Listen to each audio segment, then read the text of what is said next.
Chapter 7. Jane Cox's Story. Part 2. My name is Mrs. Jane Cox. I am 49 years old. I am Florence Bravo's friend and companion. At the time of Mr. Bravo's death, I was living at the Priory in Balham. I now live in my own house in Lancaster Road. Soon after her marriage, Florence became pregnant. She was happy about this, and Charles was pleased too. "The baby will be a boy," he said. "We'll call him Charles Bravo II." But Florence often felt ill, and she and Charles argued all the time about money, the servants, the horses, everything. But the worst arguments were about Dr. Gully. One day, Charles opened a letter and started shouting angrily. "Look at this," he said to Florence. "It's from Dr. Gully, isn't it? This is what he thinks of me." Florence read the letter and showed it to me. It was a horrible letter. "I know why you married Florence," the letter said. "You don't love her. You just wanted her money, that's all." "That's awful, Charles," Florence said. "But I don't understand. There is no name on this letter.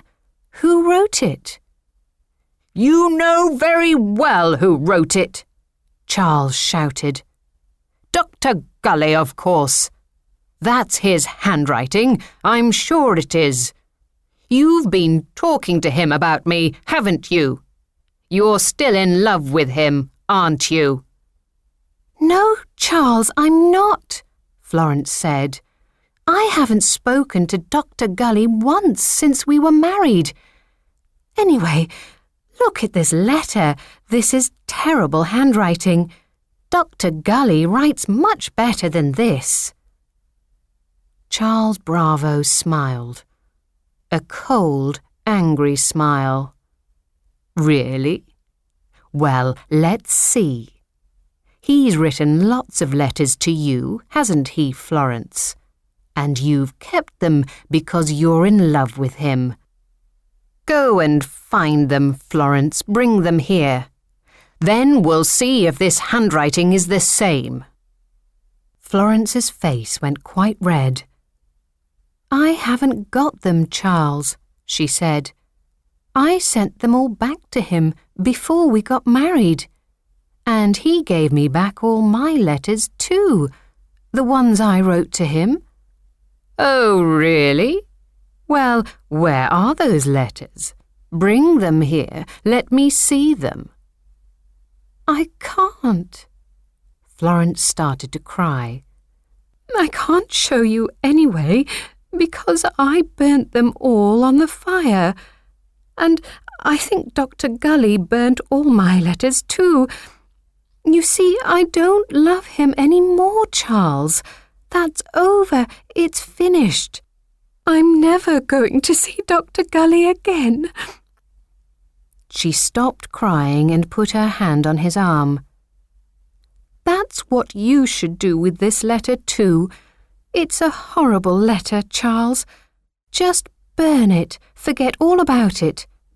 Just as I have forgotten Dr. Gully." "Have you really, Florence? Are you sure?" "Yes, Charles, I'm sure." She put her arms around him and leaned her head against his chest. "You're my husband now, Charles. I'm going to have your baby. So we must be kind to each other and not argue about silly things like this." Very gently, she took the letter from his hand and threw it into the fire.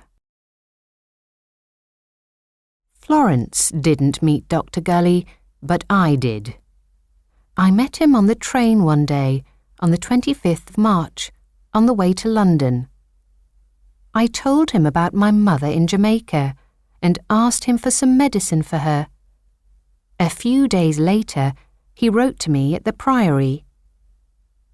I opened the letter, but Charles didn't like that. "Let me see that, Mrs. Cox," he said, holding out his hand. "I'm the man of this house. I should read all the letters first, you know. Who is it from?" "It's from Dr. Gully," I said. "It's about my mother, that's all. She's ill in Jamaica. He writes about some medicine for her." He took my letter and read it. There was a list of medicines inside. Then he gave it back to me. "Well, don't write back to him," Charles Bravo said. "I don't want anyone in this house to write to that man." 2 weeks later, on the 6th April, I found Florence crying in her bedroom. "What's wrong?" I asked. "Have you and Charles been arguing again?" "No, it's not that," she said. "It's worse. Call a doctor. I think I've lost the baby." Florence was right. She had lost her baby. She was ill and spent 2 weeks in bed. I slept in her bedroom with her. Charles didn't like that. He didn't understand how difficult such things are for women. When she stayed in bed crying, that made him angry and impatient. He thought she should get up the next day. He seemed to think that a woman losing her baby was nothing important.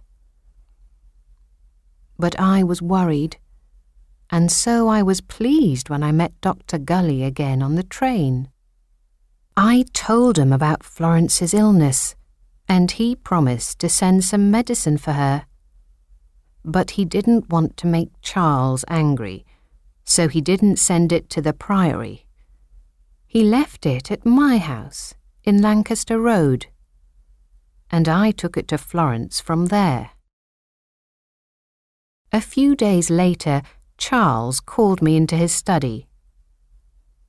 "Mrs. Cox," he said, "I have been thinking.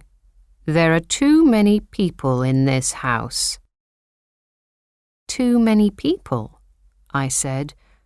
"What do you mean?" "I mean," he said, "that I don't need you in this house any more." "But, sir, I am not here to help you. I work for Mrs. Bravo." "Mrs. Bravo is my wife. I make the decisions in this house, and I don't want you here any more. Every time I try to talk to my wife, you are there with her. You even sleep in her bedroom. That isn't right." "But she's ill, sir.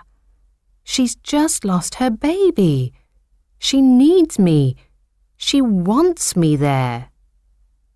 "Well, I don't want you there. When Florence is better, I want you to leave. Do you understand? I don't need your help any more." This was a terrible thing for me. I needed my job to pay for my son's school. And Florence was my friend. I was worried about her. If I leave, I thought, he can hit Florence every day and no one will know. As I walked out of the room, I thought, I hate that man, Charles Bravo. I wish he were dead. When I told Florence, she cried. "Jane, please don't leave me," she said. "I need you here to keep me safe. Promise me you won't go." "I don't want to leave," I said. "But what can we do? He's your husband. He can do what he likes." "I'll talk to him," she said. She was a brave lady, Florence. She tried to make her own decisions. She didn't want to obey her husband all the time.